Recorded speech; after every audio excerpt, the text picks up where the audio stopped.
বন্ধুরা, computer tips and ট্রিক্সের নতুন আরেকটা ভিডিও আপনাদের সবাইকে স্বাগত। বন্ধুরা, আমার ডেস্কটপের স্ক্রিনের মধ্যে দেখতে পাচ্ছেন এখানে পিকচার বলে একটা ফোল্ডার রয়েছে। আর এই ফোল্ডারটার ওপরে যখনই আমি রাইট ক্লিক করব, রাইট ক্লিক করার পর দেখতে পাচ্ছেন অনেকগুলো অপশান চলে এসছে। আর এই সমস্ত অপশানগুলো কিন্তু আপনাদেরও ডেস্কটপ বা ল্যাপটপে চলে আসবে। কিন্তু এক্ষেত্রে আমার এখানে একটা অপশান বেশি রয়েছে, যেটা হচ্ছে মুভ টু ফোল্ডার। তো এই অপশানটায় যে আমি ক্লিক করব, ক্লিক করার পরে দেখতে পাচ্ছেন যে আমার এখানে একটা লোকেশান দেখাচ্ছে, যেই লোকেশানে আমি এই ফোল্ডার বা ফাইলটাকে আমি মুভ করে দিতে পারবো খুব সহজে।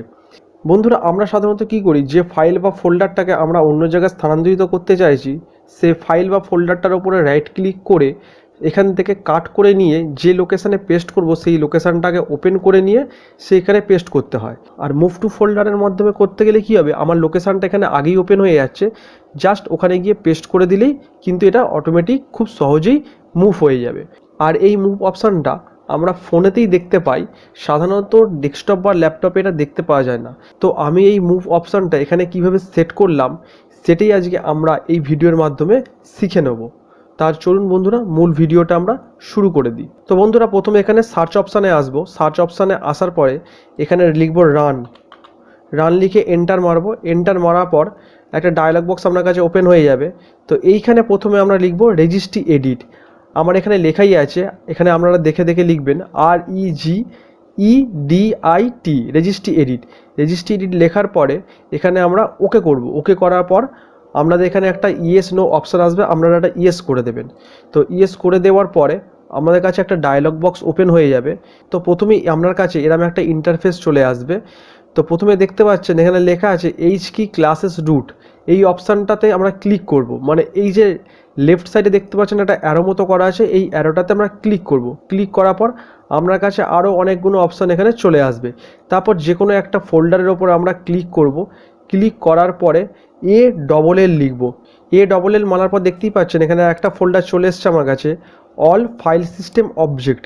আবার এর লেফট সাইডে যে অ্যারোটা আছে এটাতে আমরা ক্লিক করব। ঠিক তার নিচে দেখতে পাবেন সিলেক্টস বলে আর একটা ফোল্ডার রয়েছে। তো আবার আমি এই অ্যারোটাতে ক্লিক করব।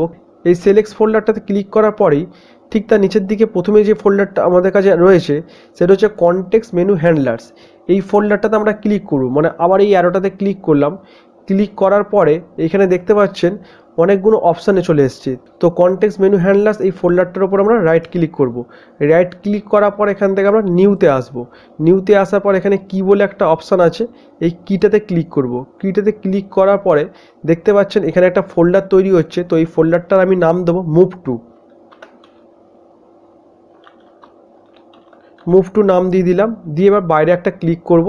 তো এই মুভ টু ফোল্ডারটা তৈরি হওয়ার পরে ঠিক রাইট সাইডে দেখতে পাবেন আমার কাছে একটা ফাইল রয়েছে। এই ফাইলটার উপর আমরা ডবল ক্লিক করব। ডবল ক্লিক করার পরে এখানে দেখতে পাচ্ছেন ভ্যালু ডাটা, এখানে একটা আমাকে কোড দিতে হবে। তো এই কোডটা আপনারা কোথায় পাবেন, আমি আমার ডেসক্রিপশান বক্সে এই কোডটা দিয়ে দিচ্ছি, আমরা ওখান থেকে কপি করে নেবেন। তো এই কোডটা আমি প্রথমে এখান থেকে কপি করে নিই, আমার কাছে কোডটা করাই রয়েছে।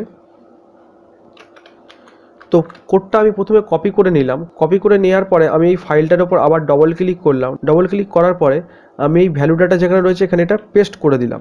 পেস্ট করে দেওয়ার পর আবার আমি ওকে করে দিচ্ছি। ওকে করে দেওয়ার পর আমার কাজ শেষ। এবার এটাকে আমি ক্লোজ করে দেবো। ক্লোজ করে দেওয়ার পর এই যে পিকচার বলে ফোল্ডারটা রয়েছে আমি আপনাদের দেখিয়ে দিচ্ছি। এই পিকচার বলে ফোল্ডারটার উপর রাইট ক্লিক করব। আপনাদের যে কোনো ফাইল বা ফোল্ডার থাকতে পারে। তো এই যে মুভ টু অপশানটা আমার চলে এসছে, এখান থেকে আমি মুভ টু ফোল্ডার করছি। ধরুন আমি এখান থেকে আমি দেখাচ্ছি আপনাদেরকে, ধরুন আমি ডি ড্রাইভটি দেখাচ্ছি সিলেক্ট করে। এই ডি ড্রাইভে গেলাম। ডি ড্রাইভে আসার পরে এখান থেকে ডি ড্রাইভে আমি ডাইরেক্ট মুভ করে দিলাম।